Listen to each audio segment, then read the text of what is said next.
so quickly that you might not ever want Americans back in your country. I'd also like to thank Carlo Cardasco and his colleagues for their tremendous hospitality. I've enjoyed greatly my visits to Milan, and I also appreciate the tremendous work you and colleagues have done to put together this wonderful conference. I assume that I was asked to offer some comments because I had the honor of serving as the chairman of the Libertarian Party of the United States. So perhaps someone got the mistaken idea that I actually understand something about politics. So perhaps for that reason I'm allowed to address you. I will keep my remarks mercifully short. Allow me to offer three particular points that may be helpful to you as you seek to reduce the government back to its appropriate size. The first thing in terms of the Tea Party is to keep your focus. I assume, and correct me if I'm wrong, that the purpose of the Tea Party is to reduce the size and scope of spending and taxing in Italy. Okay? If that is indeed the case, please keep your focus on those issues. There will be a natural tendency, perhaps, to try to enlarge the scope of issues with which you're dealing.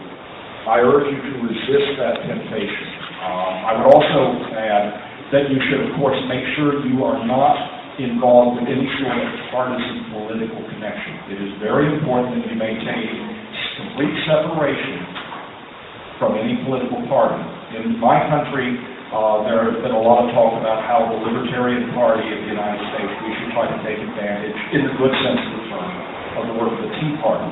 And I agree with that in the sense that we should go out and help use the motive force that they're generating to bring about good results. But I would resist any effort by the Libertarian Party to try to associate itself with the Tea Party. That would be bad on both sides of the equation.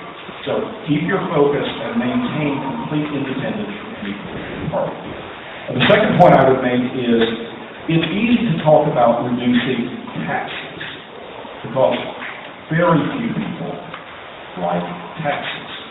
The hard part is to talk about spending because people, by and large, they agree tremendously with you if you're reducing someone else's spending. So you must understand, however, that it's taxes and spending and that you must work to reduce both.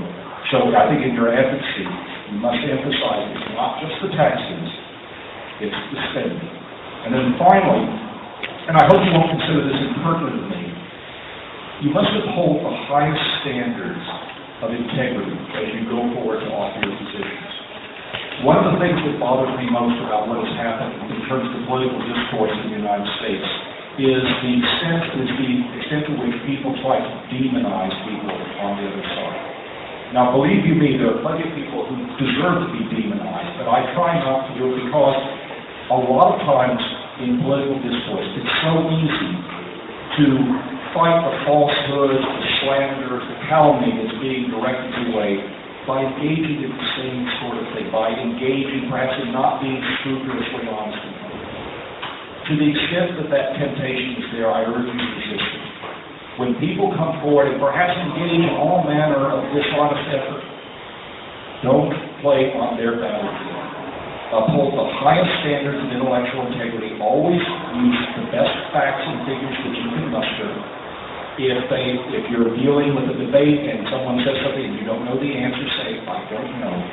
I think that the best and key, ultimately, to winning a better society is basically to have better ideas and to set the highest standards of that intellectual integrity. Again, I apologize if that seems impertinent. Maybe all of you already agree with that point, in which case I'm pointing out the obvious.